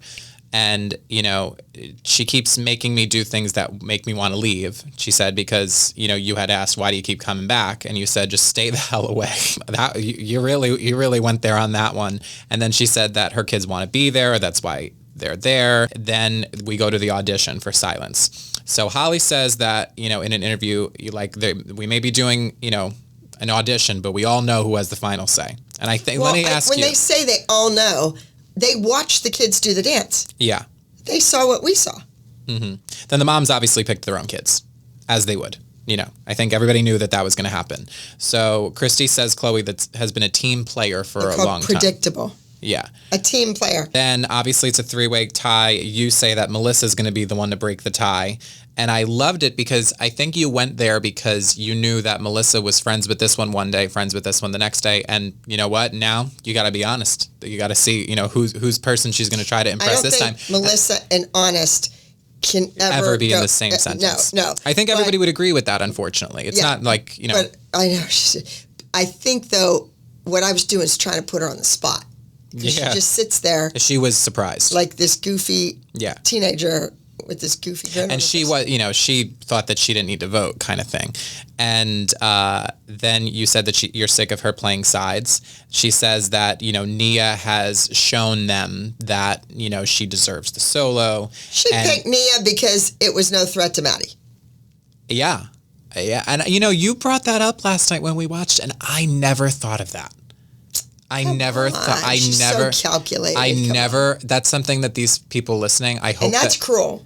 It is cruel. Of course it's cruel. I mean, then Jill all of a sudden goes, based on that performance, you would pick Nia. Then Holly just says that she's being ridiculous. And, then you were like, okay, well, who's going to give us the most points? Then she says Chloe once, never says it again. Kendall starts crying, saying that, you wanted Chloe to beat me. Okay, I don't think that she was talking to you. Jump back for a second. Do a little tuck jump backwards. Okay.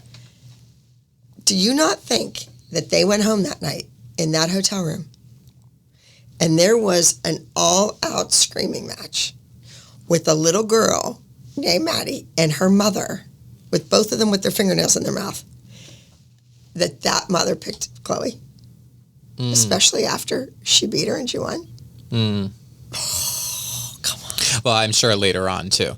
But then, Jill's like, of course, Chloe gets it. The last day of rehearsal, you had said that Gianna looked amazing here at the time. At the time, she was kind of, her hair was up. Everybody was finding their way, being on TV. And I think that she looked like a dancer. Yeah. And, she's all over right now. So, Gianna will also be on this podcast a few times, I'm sure. Then you had said, or we're going to go out and we're going to do what we've all been trained to do. And you said, I think that Chloe has what it takes to win in an interview. Because you did. This is something that people forget. At the time, you genuinely did have faith in the kid based on her track record. Chloe says she was still a student and she was still coming to class and she still loved to dance. That is something that we will dive into at another time. That is something that we definitely will dive into at another time because she wasn't a student at one point after a certain season. So Chloe says that she wants to make Nia and Kendall proud since they didn't get the opportunity. Sweet. All the girls loved each other. They really did. For the most part, I think, based on a viewer perspective. Christy says that getting beat by Kendall was a blow to Chloe's confidence. She encourages her because she gets kind of worked up. And, you said that the mother gets kind of worked up. And if that was your mother, wouldn't you be worked up every second? Then here comes Kathy into the last day of rehearsal. How convenient. She says that the rehearsal space is under her budget. And she walks in and sees you in rehearsal and is like, ooh, that's a butt I don't want to see.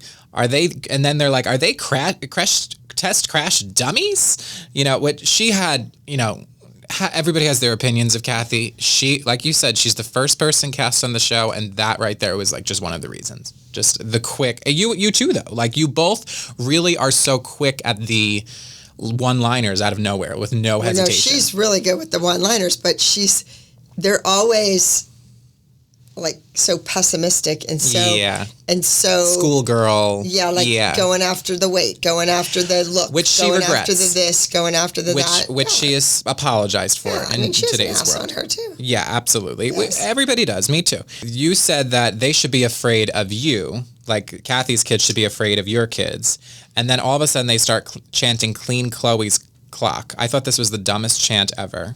I still don't understand the clock. Who came in and said it? It's that. Was Holly? No, who came in and it was Kelly told that them? announced it in front of all the kids. Yeah, it was Right. Kelly. Again, here's Kelly. She acts like she's one of the kids. Mm-hmm. She's crying boo-hoo-hoo. She's leaving boo-hoo-hoo. And now she comes in and says that right in front of Chloe. Yeah. Wouldn't she try to say, oh my God, they're out there screaming. They act like they're like idiots out there. Mm-hmm. No, she thinks it's funny and silly to put down this child and say that people are chanting about her. When in the meantime, what I wanted to say, I don't know if they show me saying it, but when I'm thinking back, this is something I would say to any of the kids. Hey, prove them that's wrong. a good thing. They're threatened by you. Yeah. Yeah. They wouldn't be chanting your name if you were nobody. Even with certain things, like when they don't know your name, that's when you have to worry. That's what you always say. But do you understand what I'm saying? So rather than Kelly coming in and coming in and saying, hey, Chloe, they must be really worried about you. Mm-hmm. That's the way. Or, Maddie, looks like they're not worried about you. Looks like they're worried about Chloe. Just But in an adult, why would you mention it? Yeah. I mean, reality show, they're on a reality show. Make it loud. Make yourself so loud that the kid can't hear what they're saying. Yeah, it's true. And then That's hurtful. Kathy barges in while you're sitting there, and then you're like, whoa, because you were obviously startled. And then you said you have to remove yourself or you'll be evicted from the premises, and you slam the door on her. And then Christy comes over and she's like, Abby, for once I'm on your side. And I think that the fans, especially me, loved that. I know that they're so Well, I was rehearsing the group or her kid or something. Your group. Right. And, I just, as a fan, anytime that you and Christy weren't fighting, it was nice to see. So Justice's mom apparently was reaching out to you for more information to kind of get him involved in your studio, denied it. She wanted to take our summer program. Yeah. Then you basically exposed her, and then Kathy and her walked off camera. They thought that they were off camera. They forgot that they were mic'd, of course. And then it comes out that obviously she did do that. So you were saying you said last night that, potentially maybe Melissa lied to you about it at the time. Because you don't really know what to believe anymore from the past based on everything that's happened. When I look back at things and I think about, being in Australia or think about this and I think about that, I'm like, oh my God, Melissa did that. And I never realized it at the time. Yeah. So I'm thinking, wait a minute. Did Melissa lie that the woman called? But she wasn't that smart. She was, but not about that. No, but she could lie about stuff. But she got all excited and came running in the room to tell me that Justice's mother called about information. That was a big deal to her because it was like a scoop. It was like gossip. Yeah. So let's flash forward to the competition. You said that you want to make red beefy jerky blood on the dance floor with candy apples. Right. Jerky, as Kathy's husband, I believe still, I don't think he owns the meat business anymore. I don't think it went very well. Especially after the TV thing. So I made a comment that your hair is similar as it is now. Kathy says it would be nice to come home with a win finally, especially given that it's a nationals title, or national title for a television show, I should say. They were chanting outside the dressing room, C-A-D, it's kind of like... Was it candy? C-A-N? Yeah. I mean, hey, just find a better chant. Not C-A-D. C-A-N-D. Yeah, maybe they said it like that. I'm just, not phrasing it right. So you said that you'd be mortified if your teacher made you do that. And then we go to Justice's performance. Oh, no, that's the funny clip. Mm-hmm. Anything to make Maddie look bad. So they have Maddie doing this little, mocking it. Mocking it. Yeah. Da-da-da-da-da-da-da-da-da. But they showed the same clip of her mocking them 3 times. The same exact clip. We shoot, there's 7 cameras.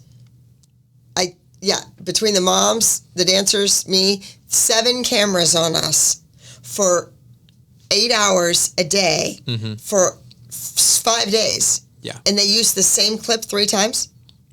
That was to make the kid look bad. And that's a shame.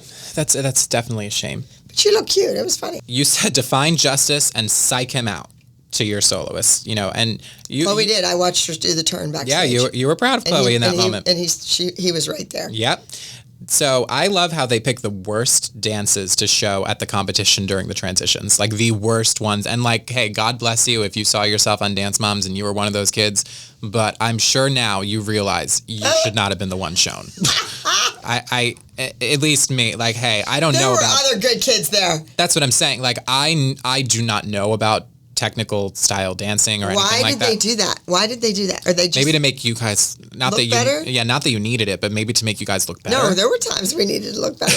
But why did they pick the worst kids, the worst costumes, the worst choreography, the worst numbers to show other kids competing? I don't know. I really could not tell you. Well, if it's to make us look better, then thank you. Yeah. But, oh my God. I doubt that the network was trying to help you there. It didn't make the competition look So, better. Maddie's performance. Little tiny section they showed of her, bobbled twice. And maybe that's why she lost. Maybe that's why, because she got second. So maybe that's why she lost. Sorry to spoil it. You all know. Who knows? And I'm going to be hated by this. Who knows if she lost? It was the lady that owns that energy. She was the one that she ended up being on Kathy's team. I was fined $80,000. Oh. Does everyone know this? Oh, yeah. I don't think that we knew which competition or who was responsible. It didn't happen yet, but it was $80,000 I was fined for not going to a competition, for refusing to go because I knew it was fixed.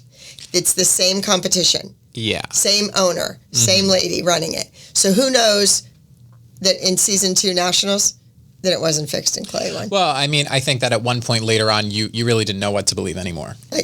Relationships with the moms, just everything. Some competitions. Some I knew it was on the up and up, and they weren't going to play into the producer's hands. This woman was, because she had her own daughter, she had a hidden agenda, she had ulterior motives, and she wanted her own kid to be on TV. And I'm not going to say any specific ones, but do you ever think that competitions favored you? Or wanted to make their first place the ones featured on the show? Like, do you think that competitions, yes, you deserved every win that you got, and then some? No, we didn't. The competitions, we went to competitions that the competitions needed promoted. Gotcha. They needed so it looked good for them to make more money. So it looked good for them to have first place go to the stars of the show. It made them look good to be on TV. Gotcha. And if the producer said, look, we want Chloe to win and Maddie not to win, they're going to do whatever they say. They're going to do whatever they say. That's why I liked going to Sheer or to Star Power or to whatever, because they weren't going to play that game. I've been teaching dance for years, starting in Pittsburgh, Pennsylvania.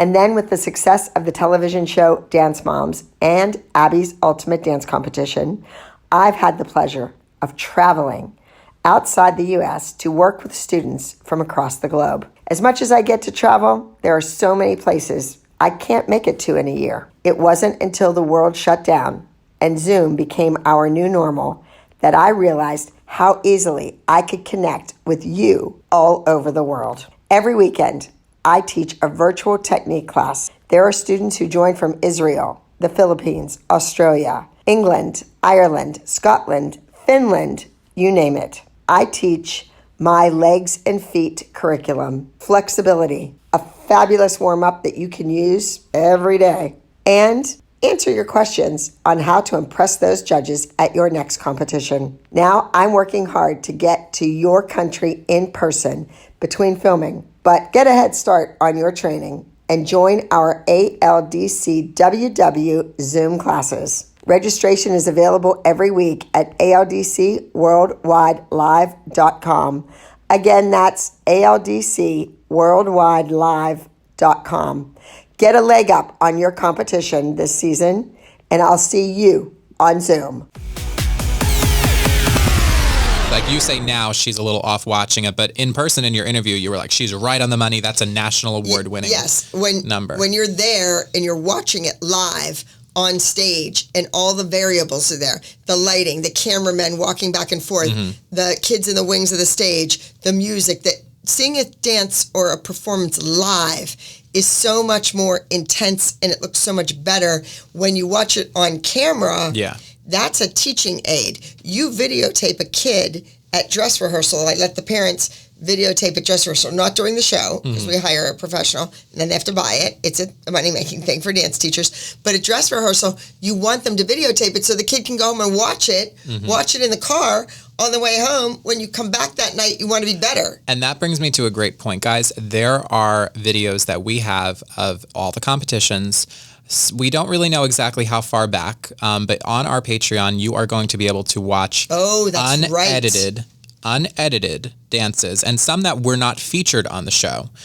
And keep in mind, that's just from competitions on Dance Moms. Weren't featured on the show, weren't shown on the show. And also, we have the video from the wings, which is a completely different perspective. There's on the that. camera. There's your recitals. We didn't say recital. Recital is a bad word. It's like boring, bunch of little kids. Your dance concerts. Our dance concerts. There's just so much content, and I think that you guys are going to be a little overwhelmed, but we're a little overwhelmed. Some great dancers. Yeah, it's amazing. It's but really remember great. when you watch, it's better to be there live. Yes, you don't absolutely. see the little flaws and the mistakes when it's live because you're caught up in the whole moment. So again, just head over. It is Abby Lee Miller. So Justice and Chloe's watching off stage, and she's smiling, and thinks that it's like really cute. She's supporting her friend. Then she does the turns in front of Justice, just like you said, just like you told her to do. She listened for once. She listened instead of to her mother. She listened to me. Then Justice performs, and then you said that you saw a ton of flaws in the choreo, and then his mom Tanya was chewing gum, and I know that you hate that. Oh my God. I have never chewed gum around Abby Lee Miller, and there's a reason. I've never seen Abby Lee Miller chew gum. Trying to be sexy and hot and this and that, and then she's this kid, and the choreo is so bad. It's just there's no connection. He doesn't dance. He just does a leg, and then he poses, and then another thing, and it poses, and a jump. But he's a boy, so he's just going to get extra points anyway. Not always. Not always, but I mean just most of the time. But he's good. Like he had the elements to be a dancer. Flexible. But what he strong, was given wasn't. Could tumble. Yeah. Was given crap. Then you come in and you say that you're super happy that Maddie did a national award-winning solo. Kelly says that she ran Brooke's dance 10 times and no one is working with her. Mackenzie is hugging Brooke, and then right before she goes on, Brooke performs. This was a solo that was done in the past by your student. We talked about this. Throws Mackenzie off of her, like, get away from me, don't touch me. I loved, though, at the end, I know that you don't think it's that big, but I loved in the music, like, where she just, like, tosses the book, like the diary, off the stage. That's my thing. I know that's your thing, but I love that. Well, good. It didn't really slide as far as it should have. It stopped. It's did it? supposed to go under the curtain. It's supposed to go past the curtain into the wings. Oh, okay, cool. I didn't even notice that. Never see the book again because Anne Frank hides the diary. So she looks that way because they're coming to get her. They know they're keeping them hidden in the house. So the Nazis are coming in the door. She hears them coming to the attic, and she takes the book and she slides it. So you see her face is looking at the door. She pushes the book away to hide it. And hence we have the Diary of Anne Frank because Anne hid the diary. And that's how we know about all this. That's how we know about all this, right. You see, this is why this is the Dance Digest. This is the Dance Digest portion of our podcast, and this is the stuff that you don't necessarily hear in the show that made the reality cut. So I love that because that gives a whole historical context to it, and that is super cool, especially from somebody like me who really loved this dance. And that's probably the one actual part that she did use her face. Like you see her body turn. Yeah. Now, in another kid, I could just use the face more front and the book away. But because it's Brooke and you never know what you're going to get out there with the face, I had her turn all the way profile. So she's looking at them coming up to the attic. She can hear them, and she pushes the book away. So you're not looking where you're throwing it. You're looking at the door, and they're hiding it. And then she never knows where it goes because they come to get her. So it went through this nook and this cranny and this, where you all know from reading it in school where she hid the book. Apparently Kelly didn't read it in school because in the Diary of Anne Frank, in previous episodes, she said that she had never seen it. So I was like, what? Because Kelly can't read. Okay. Moving on. Then Kelly said that she's hurting the kids by pulling them out of your studio because of that performance, just being so amazed at what her daughter could do, which I found very interesting. Mackenzie... Look, she's hurting them because where's she going to go? I mean, come on. Get real. Her own sister owned a dance studio, and her kids didn't even go there. Mackenzie says that she's nervous about what Kathy and Vivi are going to do to her because she's doing, Vivi solo, so she's really cute saying that. She performs Honeybee, or Killer Bee, I think that you actually ended up making the written title. Yes. You said that it's light years better than Vivi's. You can tell that she loved it. And there's a shot of her in the audience watching Mackenzie do the dance. Yeah. And she's just like... blank, she probably didn't realize. It didn't even register that she had heard that. And when we've talked to Vivi, because we've like done content with Vivi as well, she does not remember anything. Like she was the most, I said that Kendall really brought it. Vivi brought so much. The fans love her. And cheers to Vivi. We don't have anything to cheers, but cheers to Vivi for giving the world so much content. And the best thing, she can't even remember it. No, we don't drink or eat on this show. No, but I'm just saying, I wish that we had some way of cheersing her. But anyway, Vivi, love ya. Kudos to you. And you said she buzzed around the stage like there was no tomorrow. You came in and you hugged all the girls. All the girls didn't perform just yet. But you had said that, look at Kendall playing some video games. So that's where the scene was, where she was playing the video game. But I was there in the room with her, so it was the whole week. Yeah. Christy told Chloe to dance for Kendall and Nia, that there was a whole discussion that you had about the tape over Chloe's face that was not even part of the dance until the competition. That is what is so bizarre to me. That they didn't put that in. It's not in the episode. So we're in the dressing room. We're at the last minute. And I'm watching the kids run the numbers, right? And Chloe's doing the dance. Now, mind you, Maddie had a pretty lyrical dance. Or contemporary, whatever it was. But it wasn't an iconic, as you use that word. Yes. Way too much. It was, because I hold the word iconic as way up here. Okay, so it wasn't a Lizzie Borden. It wasn't even a birthday. It wasn't one of those numbers that you just think of her name being synonymous with. Yeah. Right.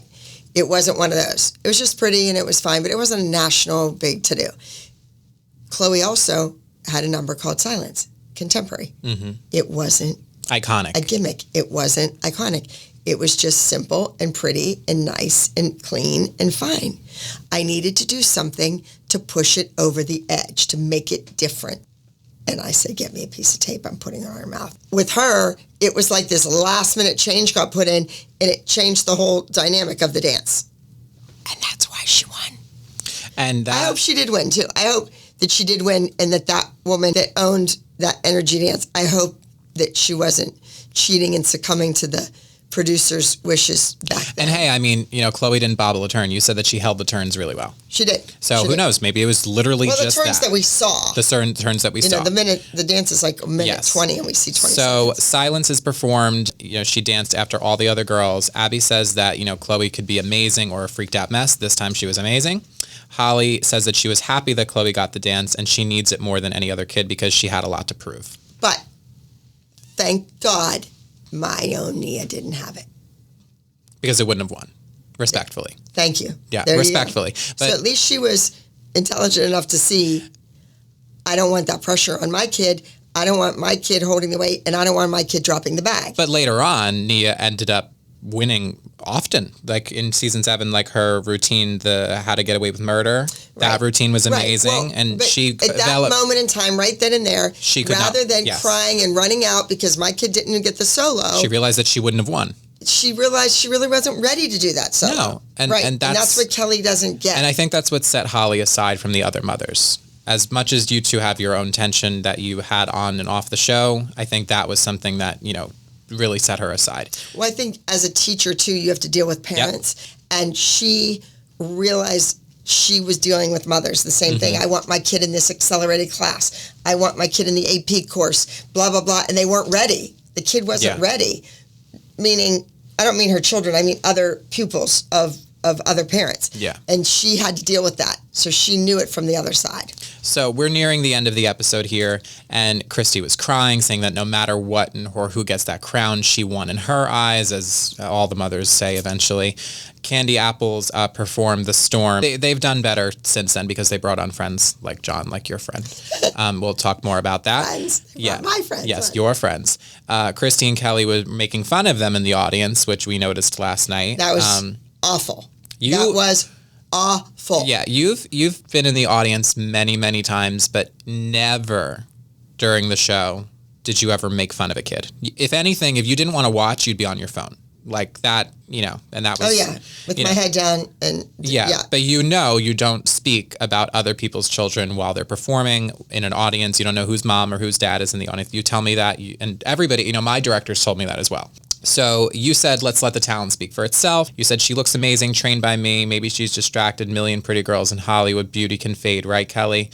I think that was because she had made a comment about how you didn't work with, she was showing off Paige's photo shoot. So you were saying, oh, maybe she was distracted. Maybe there's a million girls in Hollywood, Kelly. Beauty can fade, but, the talent here, like, that's what's going to last. So. No, I meant Kelly was pretty once. Oh, okay. You was a dig at Kelly. Okay. Her. See, on the show, it looked like it was a dig at Paige. So no, because you like Paige. Kelly, yeah. beauty can fade, Kelly, But meaning her forever. beauty. Yeah. Dumb is forever. Then you said, don't blow it. Don't be the kid that ruins the whole number. The last text performs. Mackenzie had the most blood on her outfit in the back, and she was in the back seat.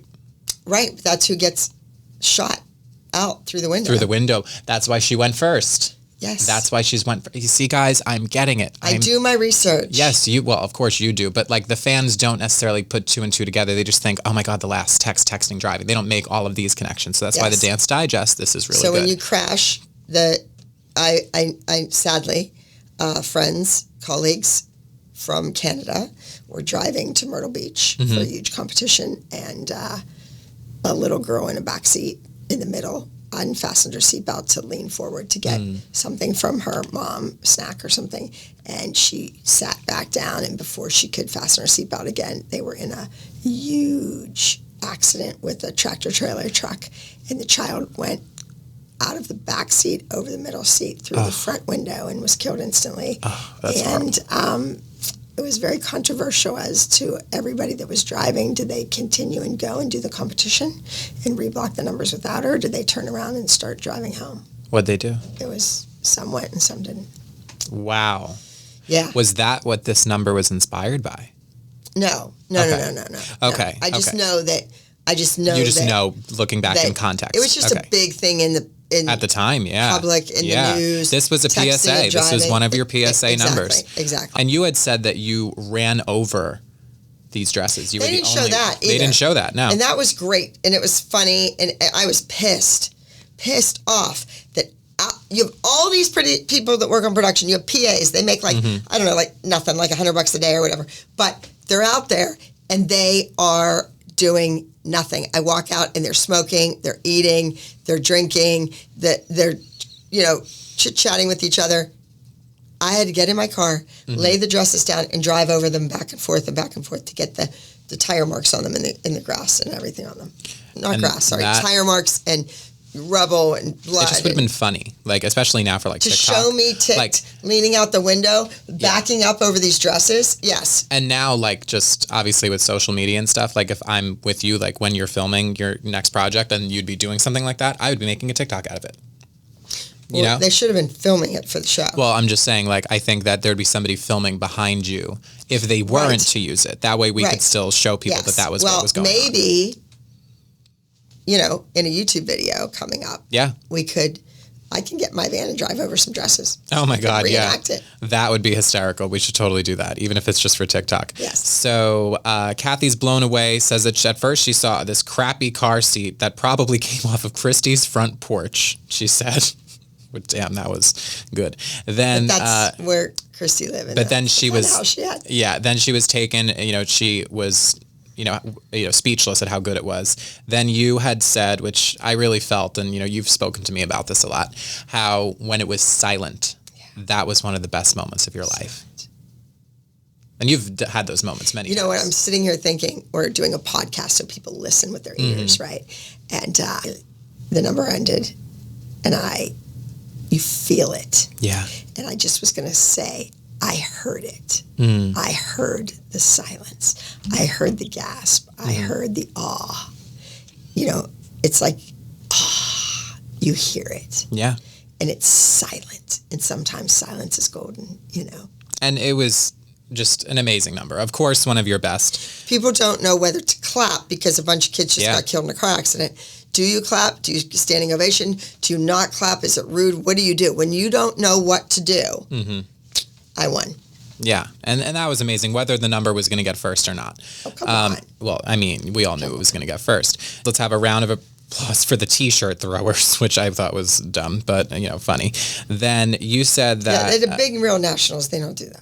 Yeah, the T-shirts thing. Yeah. Mackenzie wins first place. She has blood in the little yes, and she's got blood all over her face, and she gets the crown for Miss Energy. It's funny. She looks like Carrie.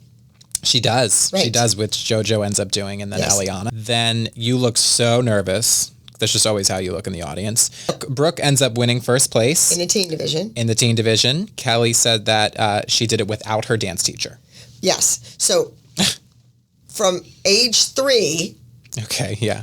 To 14, however old she was here, 13, 14, from age 3 to 14, dance classes, private lessons, solo choreography, year after year after year after year, she did it without me. Okay, that's fine. Yeah. I think in that moment, she wanted you to run the number once with her.